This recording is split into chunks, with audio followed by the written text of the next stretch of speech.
우리 집의 모든 성도들 가운데 하나님의 놀라운 은혜와 축복이 함께하기를 주님의 이름으로 기도합니다. 34장에 있는 말씀을 안 읽었는데요. 34장에서는 세겜 땅에서 야곱이 거주하다가 딸 디나의 사건과 또한 레위와 시몬의 사건을 통해 야곱이 굉장히 낙심하고 낙담하고 있습니다. 특별히 그 지역에 살고 있는 그 사람들로부터 자신의 목숨을 잃을까 두려워하는 모습도 보이고요. 그럴 때에 그에게 큰 어려움과 큰 환난, 그런 여러 가지 형 에서를 피하고 난 이후에 자신과 자신의 가족들의 목숨을까지도 위협할 수 있는 그런 사건들을 통해 야곱은 상당히 낙담하고 있었습니다. 근데 오늘 본문의 말씀 가운데 하나님께서 야곱에게 이렇게 말씀하시죠. 35장 1절의 말씀 같이 읽겠습니다.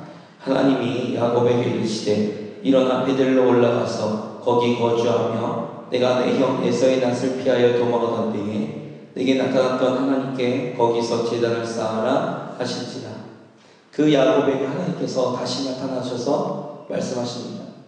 네가 네 형을 피해서 도망하던 때에 하나님을 만나고 하나님의 약속의 언약의 말씀들을 들었던 그곳 베델로 다시 올라가는 거였습니다.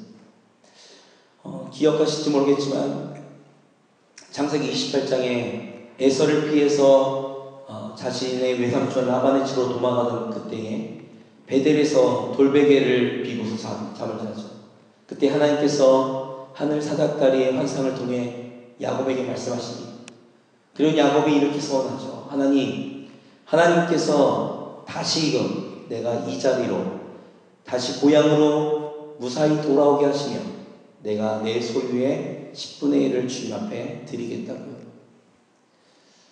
그러나 야곱의 지금까지의 인생의 여정 가운데 분명히 하나님께서 그의 모든 삶 가운데 도와주시고 그를 인도하시고 그를 이끌어 가셨는데 그는 점점 망각해 가고 있습니다. 28장에 하나님께 약속했던 그것, 하나님께서 다시금 내게 이 은혜를 허락하시면 내가 이곳에서 하나님 앞에 내가 드리겠다라고 약속했던 그 약속의 말씀들을 하나님께 드렸던 그 소원들을 잊어버리고 있는 거죠. 그래서 세겜 땅에 계속 머물고 있는 것입니다. 우리 성도님들 어떠십니까?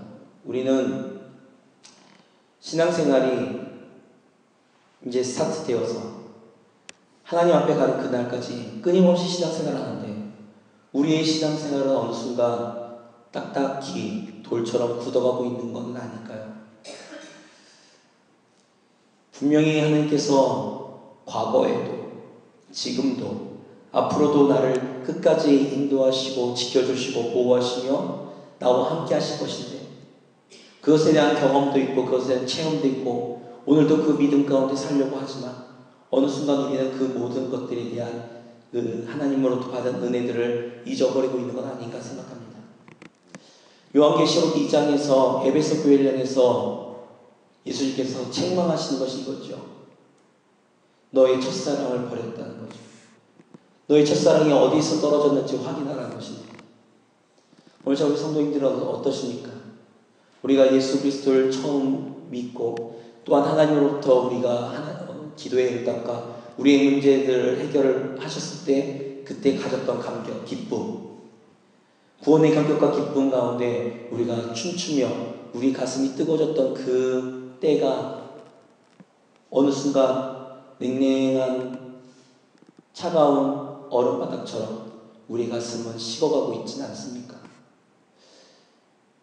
야곱이 그런 것 같습니다. 야곱은 매 순간순간마다 하나님의 인도하심에 대해서 고백했고 자신도 하나님의 말씀을 따라 하나님의 뜻을 따라 살려고 노력했음에도 불구하고 그는 처음 하나님께 가졌던 그 마음, 하나님께 받았던 그 은혜, 그것들을 잊어버리고 있는 것은 아닐까 싶습니다.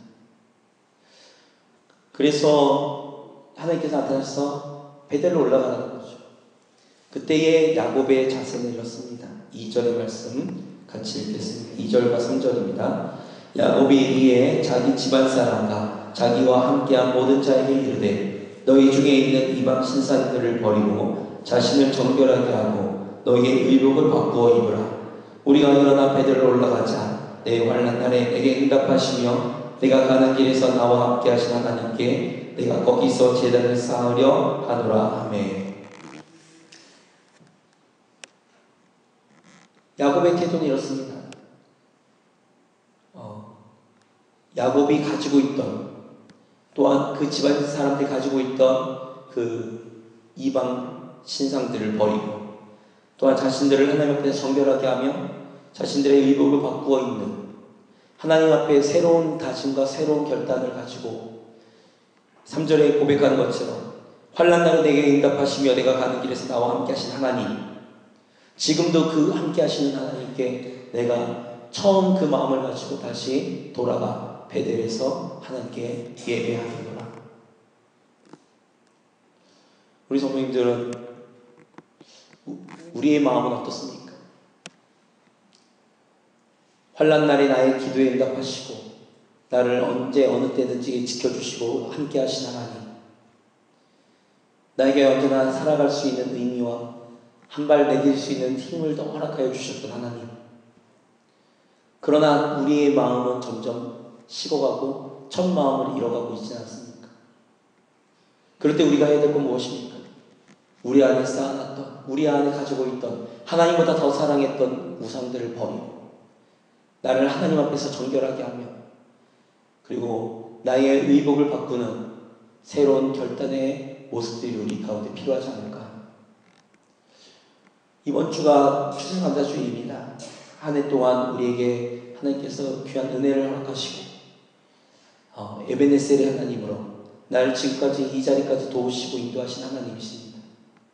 아니, 그것 이전에 나 같은 죄인을 살리셔서 하나님의 자녀가 되는 귀한 은혜를 허락하시고 구원의 감격들을 허락하셨는데, 우리는 그 첫 마음들을 잃어버리고 어느 순간 하나님 앞에, 사람들 앞에 우리는 너무나도 떳떳하게, 너무나도 당연한 권리를 가지고 우리가 너무 주장하고 있는 건 아닌가 싶습니다. 우리의 첫사랑이, 에베소 교회처럼 첫사랑이 어디서 떨어졌는지 우리가 다시 확인해야 됩니다. 내가 무엇 때문에 하나님의 첫사랑을 잃어버렸는지, 내가 어느 시점에서 하나님을 향한 첫사랑을 잃어버렸는지, 구원의 감격과 구원의 기쁨을 내가 도대체 어느 순간부터 잊어버렸는지, 그것들을 다시 한번 되찾으시는 귀한 하루가 되시기를 주님의 이름으로 기도합니다. 같이 마지막으로 보겠습니다. 7절의 말씀 같이 읽겠습니다. 그가 거기서 제단을 쌓고 그곳을 엘베델이라 불렀으니 이는 그의 형의 낯을 피할 때에 하나님이 거기서 그에게 나타나셨습니다. 토요일날 살펴보겠지만 하나님께서 이 베델 가운데 다시 돌아와 하나님께 예배하는 야곱에게 하나님께서 다시 회복의 역사를 허락하시죠. 저는 그렇게 생각합니다. 성경의 말씀들을 보고 믿음의 사람들을 보니 한 번도 실수하지 않은 사람이 없고, 하나님을 바라보고 하나님한테 믿음의 신앙의 여정들을 걷는다고 하지만 매 순간순간마다 실패했던 사람들입니다. 그럼에도 불구하고 믿음의 사람들은 다시 하나님께로 일어나 돌아가는 것이 하나님께서 기뻐하시는 의인의 삶인 것을 믿으시기 바랍니다. 오늘 시간 우리가 지금까지의 삶 가운데, 아니 오늘도 우리가 실패할 수 있습니다. 우리가 믿음 가운데 우리가 실패할 수 있습니다. 그러나 의인은 7번 넘어서 다시 주님 앞에 일어나는 것이 의인이기에 오늘 이 시간 다시 우리를 야곱을 회복시키신 하나님처럼 우리를 회복시킨 하나님께서 오늘도 다시 한번 귀한 은혜 가운데 일어나 믿음의 여정을 걸어갈 수 있도록 도와주실 줄 믿고, 오늘도 하나님께로부터 받은 은혜를 다시 상기하며 하나님을 향한 첫사랑을 회복하시며 하나님께 언제나 감사하실 수 있는 귀한 교회와 성도가 되시기를 주님의 이름으로 기도합니다.